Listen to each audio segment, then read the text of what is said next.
Et pour transiter, pour recevoir notre invité, le premier de cette journée, Monsieur Christophe Enyako, suppléant de Monsieur Paul Ekoano. C'est bien ça. Bonjour, bienvenue. Bonjour. Bienvenue Merci. chez vous, Monsieur Enyako.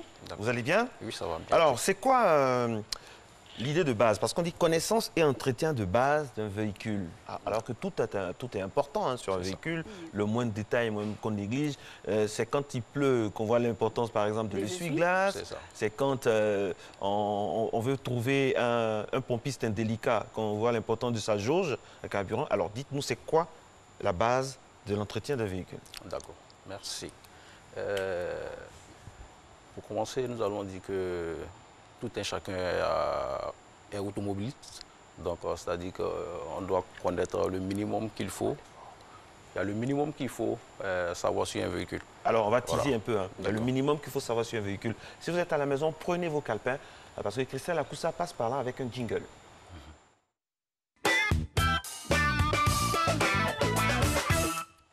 On vous écoute donc. D'accord. Le minimum à savoir sur un véhicule, c'est-à-dire que le matin quand je me réveille, et que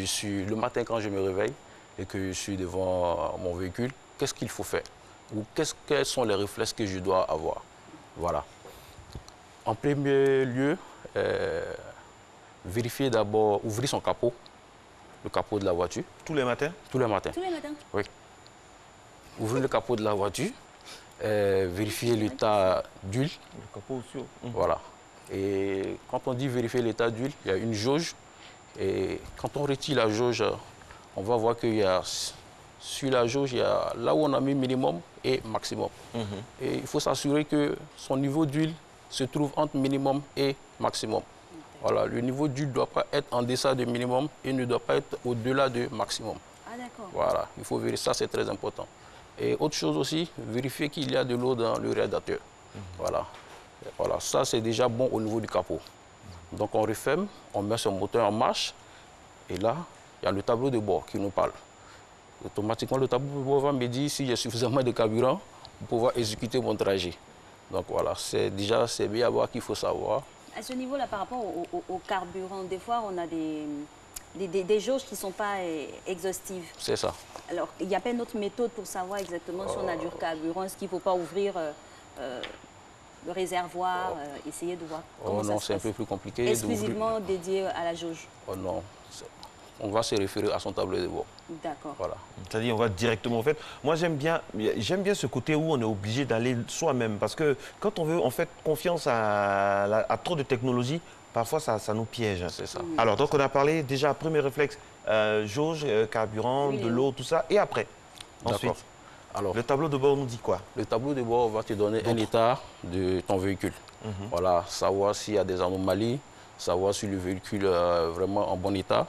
Je pense qu'il y a toute une panoplie de choses à savoir, mais qui est lisible sur le tableau de bord. D'accord. On va différencier. Hein.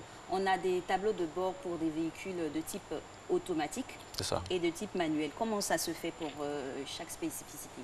Oh, d'accord. Bon, on va dire que le tableau de bord le véhicule soit automatique ou il veut dire quand même assez mécanique.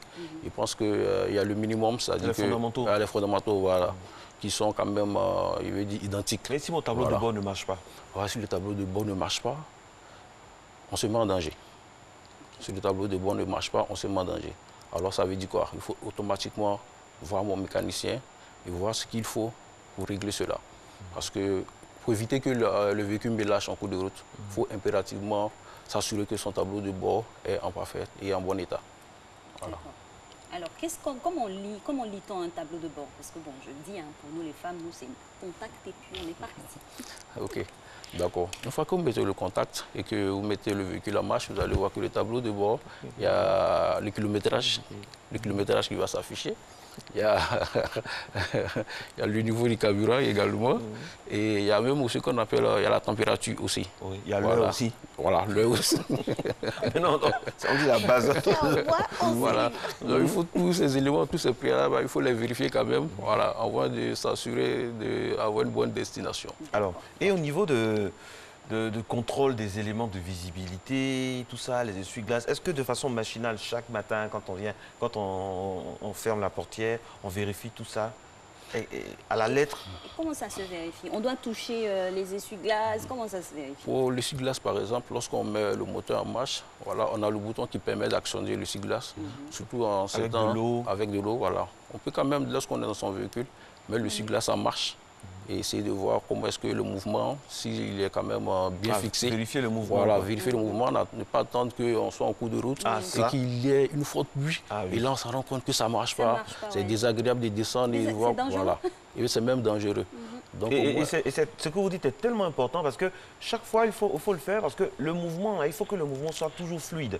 Si vous ne le faites pas pendant un moment, sous prétexte qu'il ne pleut pas, il fait chaud, non, il faut le faire quand même pour que un jour, si vous avez un souci, ça ne va pas vous faire rouler comme Marcelin de deux plateaux jusqu'à la RTI en pluie, période de pluie sans voilà, c'est désagréable. Ça, c'est pas bon. Désagréable. C'est pas prudent. Voilà, pas prudent. Aussi bien pour soi que voilà, pour les autres automobilistes. Oui.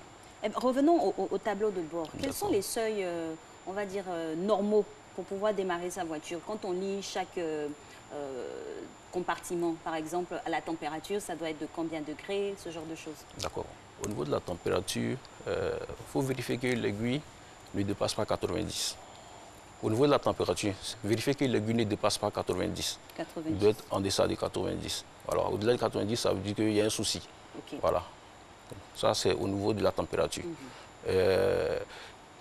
Autre élément, souvent, il savait que le kilométrage aussi ne marche pas. C'est-à-dire que tu pètes en conduite, on vous dit... Et ça, c'est pas bon pour la vidange, voilà, la prochaine vidange. On peut vous dire d'être à 50 km/h et alors vous roulez parce que votre kilométrage ne marche pas, donc vous ne savez pas à quelle vitesse vous êtes. Voilà, il y a le problème des radars pour vous faire prendre et tout. Donc, voilà.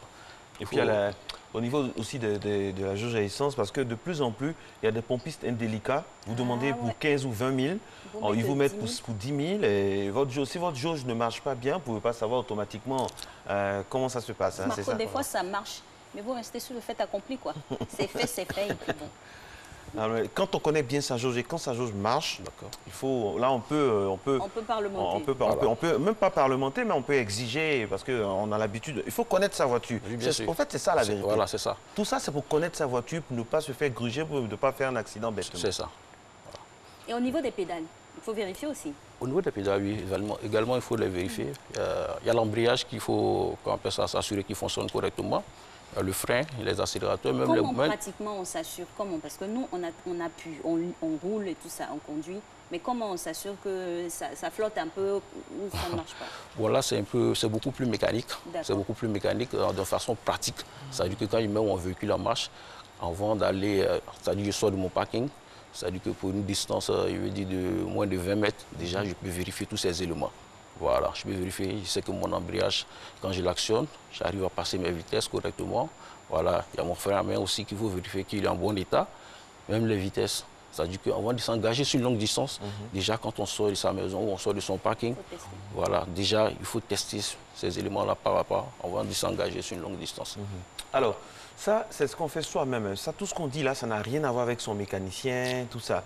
Alors, mais pour un bon entretien, pour une bonne connaissance et entretien de base, au-delà du tableau de bord, du capot, tout ça, quelles sont les questions qu'on peut poser au moins une fois par semaine, une fois par jour, une fois par mois à son mécanicien? Ce qu'il faut savoir, c'est que demander au mécano de vous aider à, qu'on appelle ça, à avoir régulièrement la date des vidanges. Voilà. Et ça, si les vidanges sont faits régulièrement, ça nous évite beaucoup de choses. Hein. Voilà. C'est-à-dire qu'on parle de vidanges, il faut changer les filtres. Les filtres à huile, les filtres à gasoil, il y a plein d'éléments qu'il faut changer. Voilà. Mais plein d'éléments, par exemple, je veux qu'on parle un peu des pneumatiques. Oui. Parce que sous d'autres cieux, il y a les pneus d'hiver, les pneus d'été, dans des pays même il y a des pneus de printemps, tout ça. C'est ça. Mais je veux dire, chez nous, les pneus, à quel rythme on doit par rapport à quels critères on doit les changer pour les choisir? Quand on achète normalement un pneu, il est fait normalement pour une certaine période. Normalement, combien de temps? Généralement, les périodes pneus, il faut les renouveler normalement 6 mois maximum. Chaque 6 mois? Chaque 6 mois. Okay. Chaque 6 mois, il faut s'assurer que son mécano regarde l'état de son pneu. Et s'il faut les renouveler, souvent selon les moyens, Voilà. Mais sinon, chaque 6 mois, normalement, il faut se mettre à jour. Comment choisir ces pneus dans un pays tropical comme le nôtre? Bon, ça dépend des véhicules. Aujourd'hui, ça dépend des véhicules.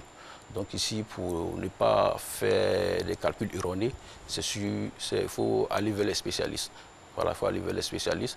Donc, c'est-à-dire qu'eux, ils regardent votre véhicule et en fonction de ça, ils peuvent vous conseiller les pneus qu'il faut. Mais là, il faut aller vers les spécialistes. C'est vrai qu'aujourd'hui, à cause des moyens, on va déjà vers le petit mécano ou bien le vulgarisateur à côté. Bon, on remplace mon pneu et puis bon, non. Mais là, il faut aller vers les spécialistes parce que le pneu, ça y va de la sécurité. Voilà, si on n'est pas de pneus en bon état. Voilà, et puis ça y va de la consommation aussi. Parce que plus le pneu est neuf et bien, voilà, ça a une influence indubitable sur la consommation. C'est bien parce ça. que si c'est bon, ça va vite, donc ça consomme. Si c'est pas bon, ça va moins, donc ça peut déranger certaines choses. Tout à fait, tout à fait. Wow. Monsieur Nyakou, qu'est-ce qu'on doit trouver sur une liste de révision totale d'une voiture? Quand on envoie son véhicule pour une révision, quelles sont les cases qu'on doit cocher? On dit c'est OK, c'est bon. D'abord, on parle déjà des pneus. Donc, la pneumatique, voilà, il faut vérifier que les pneus sont en bon état. On va changer chaque 6 mois? Oui, chaque 6 mois. OK, c'est acquis. Ouais, c'est acquis. L'essuie-glace, combien de fois? L'essuie-glace, normalement, sur l'essuie-glace, il est en bon état. Lui, il a quand même pour une bonne période. Hein. S'il est en bon état. Généralement, ils ont une durée de vie de combien? 6 mois, ça peut aller. 6 mois aussi? Oui, 6 mois, ça peut aller. Pour un essuie-glace de bonne qualité, voilà. Voilà, 6 mois, normalement, il peut tenir, sans problème. Et quoi d'autre encore? On peut ajouter la vidange. La vidange? La vidange. Il faut le faire régulièrement, la vidange. C'est très important pour permettre à ce que votre véhicule soit en bon état. Vraiment, il ne faut pas négliger la vidange. Voilà. Il y a certaines personnes, quand ils se lèvent le matin, ils mettent le véhicule en marche. Dès que ça démarre, paf, ils sont partis. Le soir, ils viennent, le lendemain, paf, ils sont partis. Non. Il faut s'assurer que les vidanges se fassent régulièrement. Voilà. Et quand on a une bonne vidange, ça implique que tu vas changer plein d'accessoires. Voilà. Il y a le filtre à huile, le filtre à air, et qu'on appelle ça. Et aussi, il faut le faire en station. En station? Voilà, en station. En station homologuée? Voilà, homologuée. Pour s'assurer d'avoir une huile de bonne qualité. Voilà, parce qu'on ne sait jamais, on est pressé, on donne au mécano, bon, on fait moi ma vidange, je m'emmène au bureau. Voilà, il passe à côté, il prend de l'huile qui n'est pas adaptée, il met dans le moteur, 3 jours, revenez, il y a un souci. Donc voilà, il faut le faire dans les stations pour être sûr de mettre son véhicule en bon état et se mettre aussi en sécurité. Alors ça c'est bien. Et puis également, ce qui est très important et qu'on ne parle pas assez, c'est le châssis. Le châssis. On lave le véhicule régulièrement, on prend soin, mais en bas aussi, il y a de plus en plus de spécialistes pour laver le bas de la voiture parce qu'il y a beaucoup de choses qui peuvent aller. C'est ça, c'est ça. Et rester là-bas. Et ça c'est un art. On ne lave pas n'importe comment. On ne lave pas n'importe comment. Effectivement, là aussi, il y a des spécialistes pour cela. Voilà. Surtout le bindage en bas, il faut vérifier que voilà, tout tient en bas du châssis.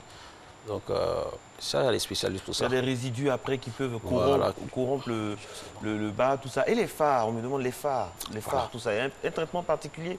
Est-ce que chaque année, on peut les essuyer Il faut les démonter, les essuyer. Les phares, normalement, quand ils sont en bon état, il n'y a pas de problème. S'il y a un problème électrique, là, il faut remplacer carrément l'ampoule. Sinon, les phares, normalement, quand ils fonctionnent, voilà, il n'y a pas de souci. Revenons au châssis, hein, le bas de la voiture. Il y a certaines personnes qui ont tendance à recouvrir tout le bas avec des coques métalliques. Est-ce que c'est conseillé pour éviter qu'il y ait des chocs avec des gros cailloux quand on sait l'état de nos voies? Oui, c'est possible de le faire. On peut le faire? Oui, on peut le faire. Mais il ne faut pas le fermer hermétiquement? Il ne faut pas le fermer hermétiquement, non. Il faut laisser qu'il y ait au moins une aération. Donc, on ne peut pas le fermer de façon hermétique. Le mot est lancé, aération. Je voudrais qu'on vienne au dernier point concernant la climatisation. Alors, qu'est-ce qu'on fait concernant la climatisation? Moi, j'ai découvert récemment un produit, je ne vais pas dire le nom, qui, lorsque vous le mettez dans la voiture, vraiment purifie les voies de canalisation et ça change l'atmosphère dans la voiture. Je dis, comment on prend soin? Oui. Comment on prend soin de sa climatisation et puis comment déjà on allume la climatisation quand on monte le matin dans une voiture? Ça, c'est très important aussi. D'accord. Alors, les réflexes qu'il faut avoir... La voiture est climatisée, soit dit en passant.